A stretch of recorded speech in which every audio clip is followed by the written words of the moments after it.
ॐ श्री महाप्रज्ञ गुरवे नमः।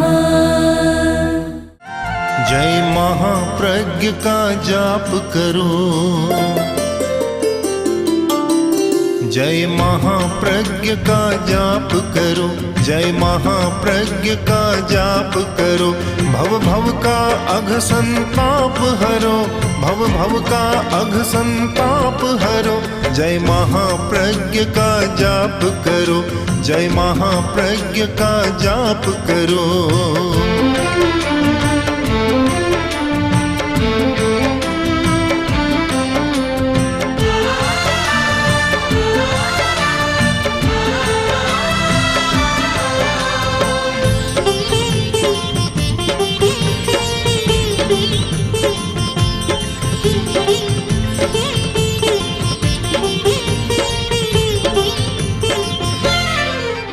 नमो अरहंताणं, नमो अरहंताणं, नमो अरहंताणं। चिकित्सा विज्ञान की भाषा में स्वस्थ वह होता है जिसका रेजिस्टेंस पावर मजबूत होता है, रोग प्रतिरोधक शक्ति मजबूत होती है, वह व्यक्ति स्वस्थ होता है। जिसकी रोग प्रतिरोधक शक्ति कमजोर हो जाती है, वह व्यक्ति बार बार बीमारी से आक्रांत होता रहता है। इस सच्चाई को सब लोग जानते हैं कि बीमारी के कीटाणु हर व्यक्ति के शरीर में होते हैं। जर्म्स भी, वायरस भी, बड़ी भयंकर बीमारियों के, छोटी बीमारियों के, ये सारे कीटाणु या वायरस शरीर में भरे रहते। किंतु जब तक रोग प्रतिरोधक शक्ति, इम्यूनिटी सिस्टम मजबूत होता है, वे आक्रमण नहीं कर सकते। व्यक्ति स्वस्थ रहता है। समाज के लिए भी यही बात है। जब समाज की रोग प्रतिरोधक शक्ति मजबूत होती है तो समाज भी स्वस्थ रहता है। और स्वस्थ समाज का लक्षण है कि जिसमें अपराध नहीं होते, छीना झपटी नहीं होती, ठगाई नहीं होती, एक दूसरे को ठगने का प्रयत्न नहीं होता, किसी के साथ अन्याय नहीं होता,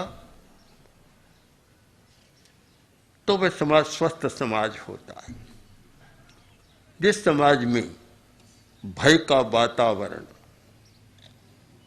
प्रवंचना, छलना चलती है, एक दूसरे का प्रति अन्याय भी होता है, शोषण भी होता है, वह समाज बीमार समाज होता है। उस समाज में जीने वाला व्यक्ति आनंद के साथ नहीं जी सकता। जीता तो है, श्वास भी लेता है, रोटी भी खाता है, पानी भी पीता है, पर वह स्वस्थ जीवन नहीं जी सकता, आनंद और शांति का जीवन नहीं जी सकता। राजस्थान में उदयपुर में एक सर्वे किया गया। उसका निष्कर्ष यह था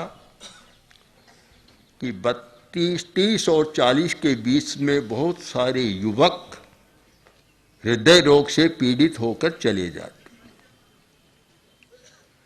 यह एक बीमार समाज का लक्षण है। हृदय तो इतना मजबूत होता है कि अगर ठीक संभाल कर रखे तो 100 वर्ष तक भी नहीं होता। पूरी हृदय की आयु तो और लंबी है, पर कम से कम 100 वर्ष तक तो काम देता ही है और उससे ज्यादा भी देता है।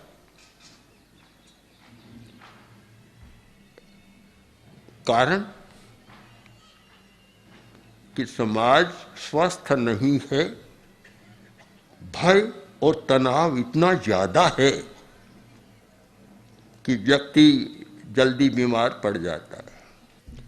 दिल्ली से डॉक्टर मनचंदा, जो all India medical institute cardiology विभाग के अध्यक्ष थे, अब निवृत्त हुए आए,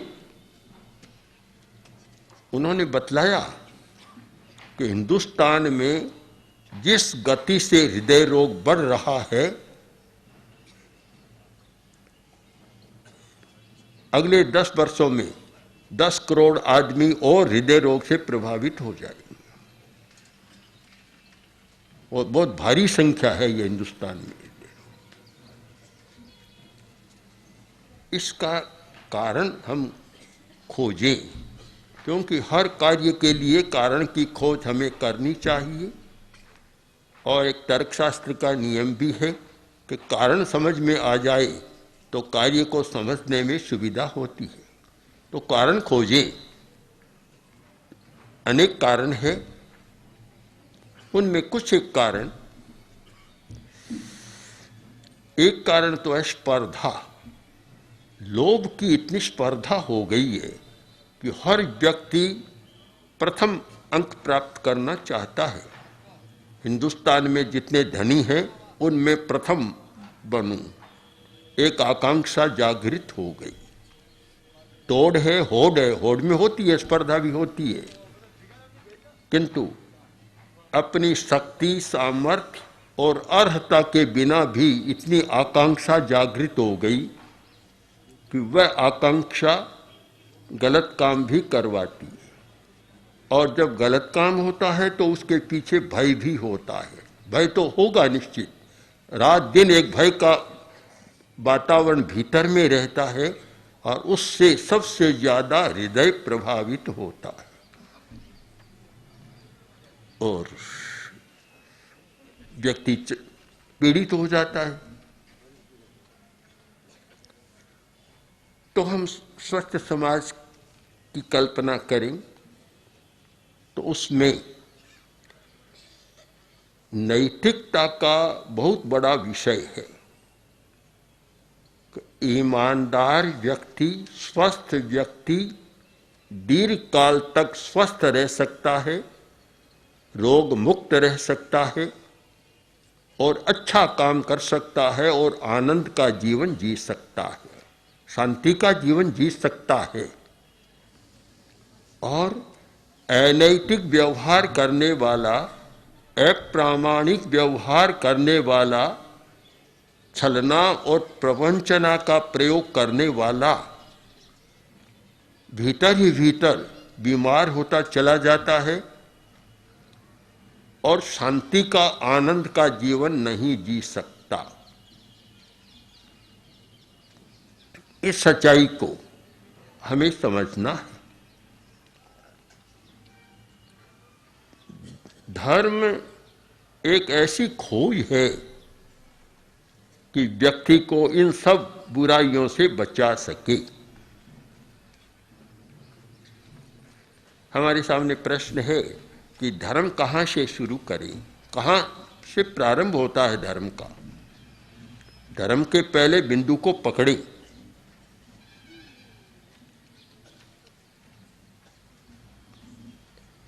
जहाँ तक हमने समझने का प्रयत्न किया कि वास्तविक धार्मिक जो वस्तुतः धर्म का आसेवन करता है, आचरण करता है, वह शायद सबसे ज्यादा सुखी जीवन जीता है, शांति का जीवन जीता है।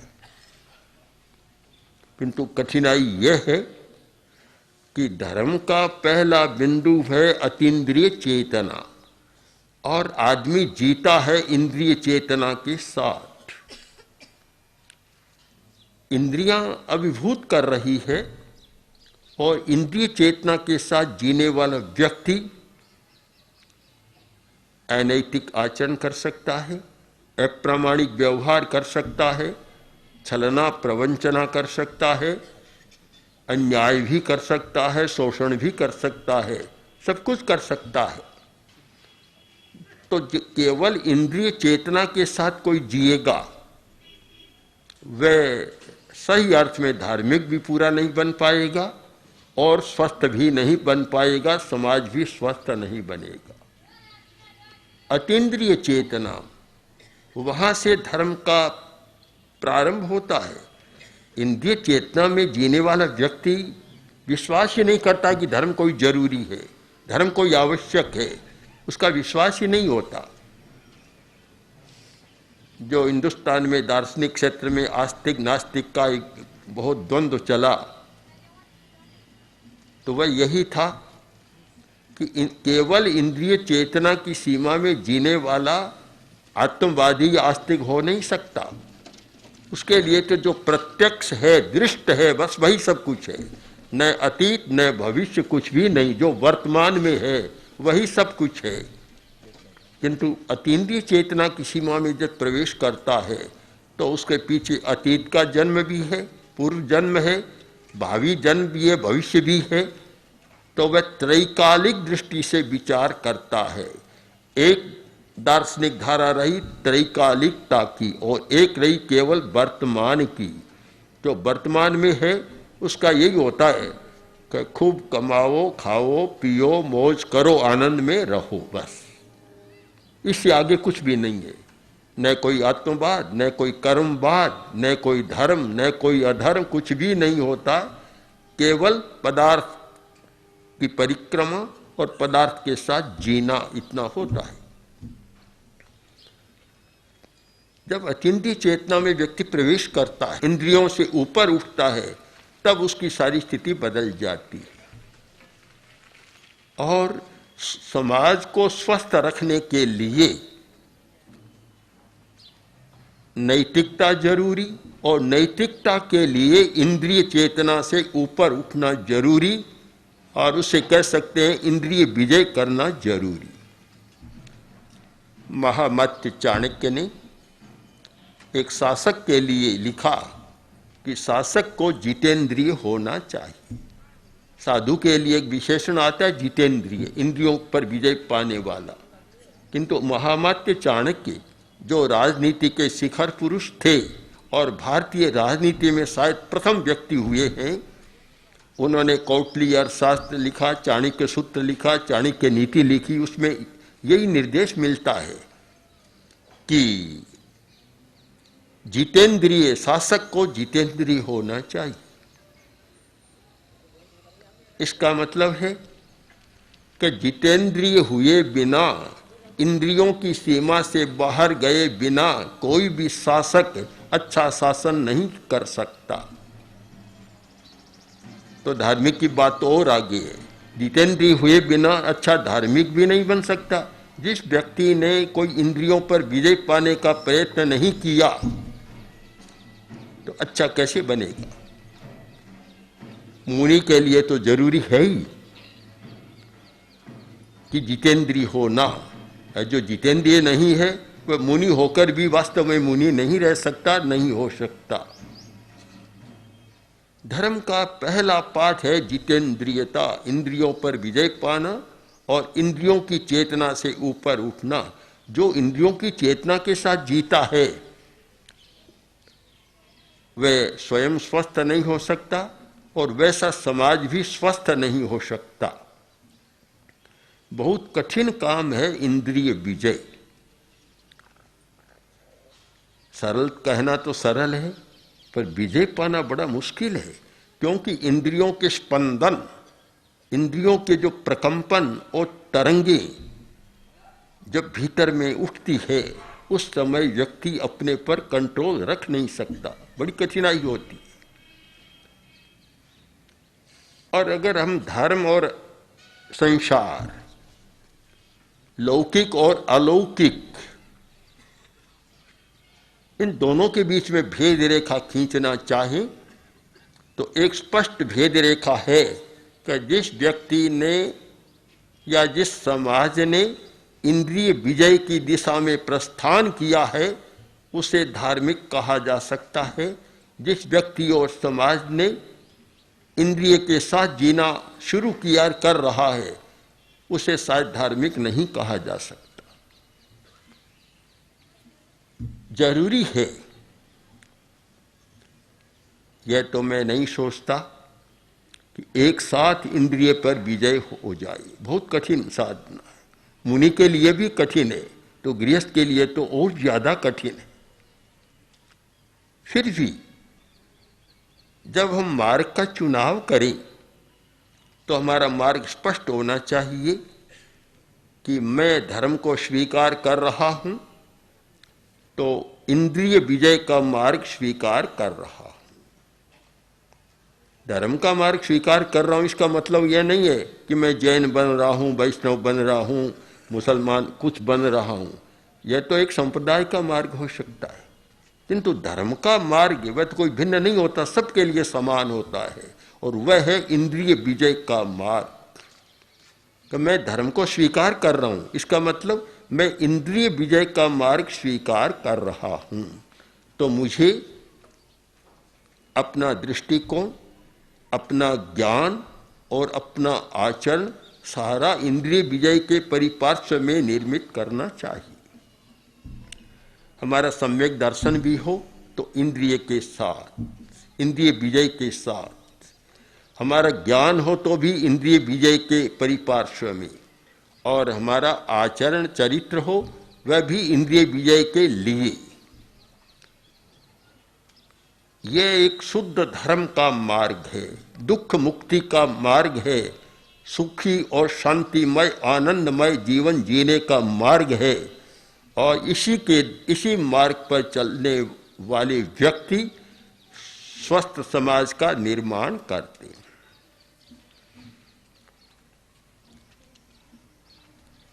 हम चिंतन करें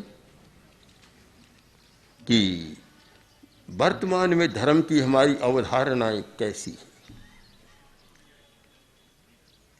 शायद जितनी बाहर की है उतनी भीतर की नहीं है। बाहर में तो बहुत अच्छा लग रहा है, भीतर में नहीं है।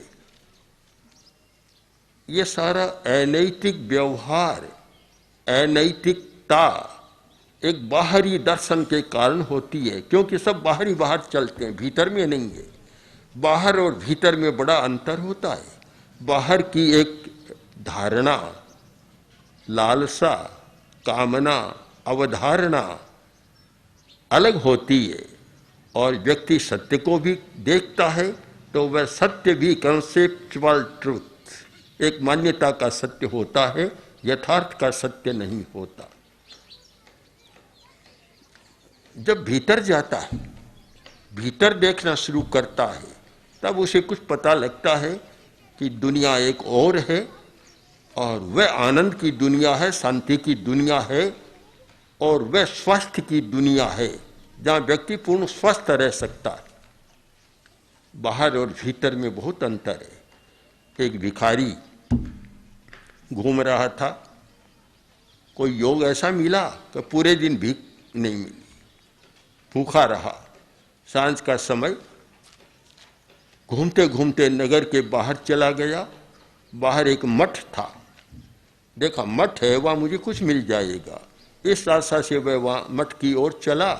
मठ के बाहर पहुंचा, सूरज ढलने को था, और अस्त होने के समय सूरज की किरणें भी बहुत लाल हो जाती है। उसने देखा कि लाल किरणों में कोई चीज चमक रही है, पीली पीली चीज है, चमक रही है। उसके पास गया, देखा एक कटोरा पड़ा है, हाथ में उठाया तो ये पीला है, सोने का, ये तो सोने का कटोरा है। गया था भीख मांगने के लिए, रोटी मिल जाए इस आशा से, और सोने का कटोरा मिला और पागल हो गया। और बस पागलपन में बोलने लगा, सोने का कटोरा किसने फेंका, सोने का कटोरा किसने फेंका।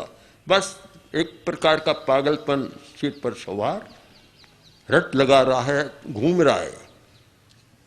मठ में एक सन्यासी था, उसने देखा कि बेचारा पागल हो गया है, तो सन्यासी ने कहा, भीतर आओ, भीतर आओ, भीतर आओ, 3 बार आवाज दी। उसने मुझे बुला रही हैं। भीतर जाने लगा, और जैसे ही मठ के दरवाजे पर पैर रखा और उसने भी कटोरा फेंक दी। जब बाहर था तो सोने का कटोरा था, सोने का मूल्य था, और सोने का कटोरा किसने फेंका? एक पागलपन सिर पर सवार था, किंतु जैसे भीतर प्रवेश किया उसने भी कटोरा फेंक दिया। ये बाहर का जगत और भीतर का जगत। जब बाहर के जगत में है तो पदार्थ का बहुत मूल्य है, आत्मा का कोई मूल्य नहीं, चेतना का कोई मूल्य नहीं, केवल पदार्थ का मूल्य, और पदार्थ का मूल्य इंद्रियों के द्वारा पलता पुसता है, इंद्रियां उसको पोषण देती है। और जब भीतर गया स्वयं कटोरा फेंक दिया, भिखारी ने सोने का कटोरा फेंक दिया, मूल्य बदल गया, दुनिया बदल गई। हम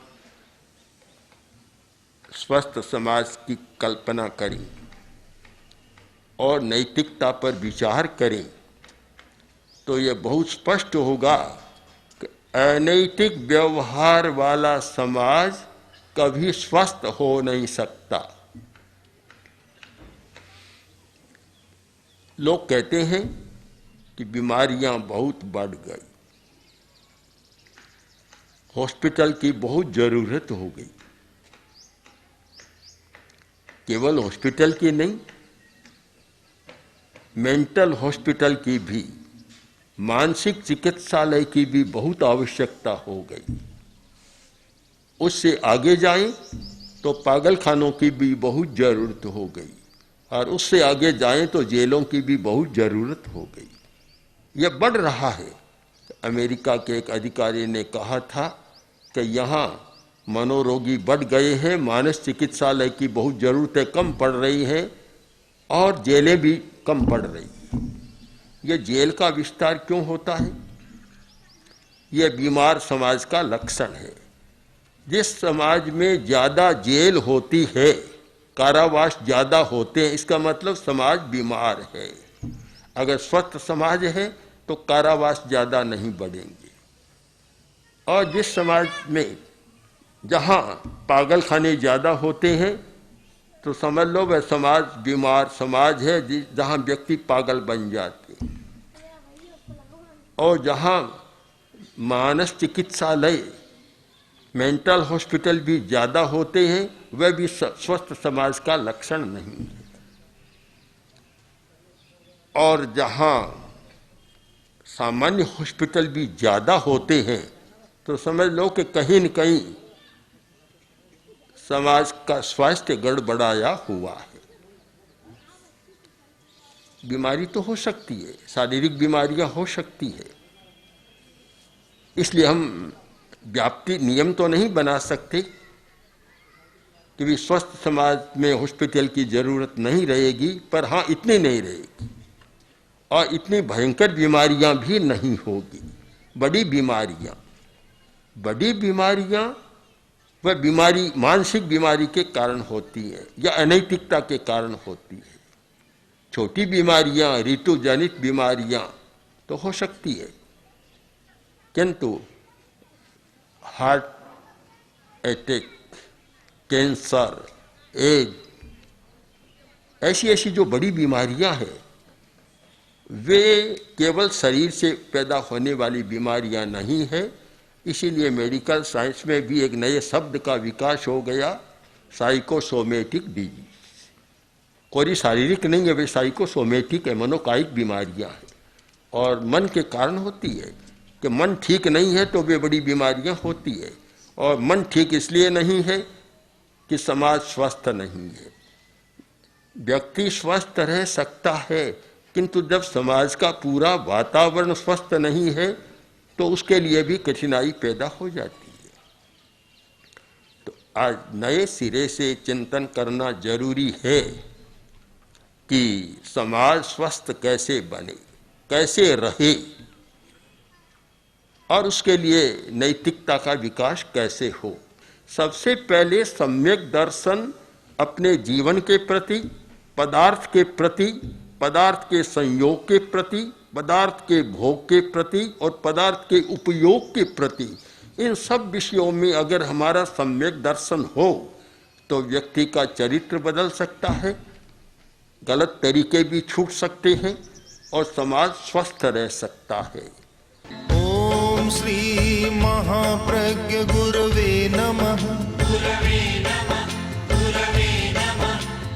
ओम श्री महाप्रज्ञ गुरवे नमः। ओम श्री महाप्रज्ञ गुरवे नमः। ओम श्री महाप्रज्ञ गुरवे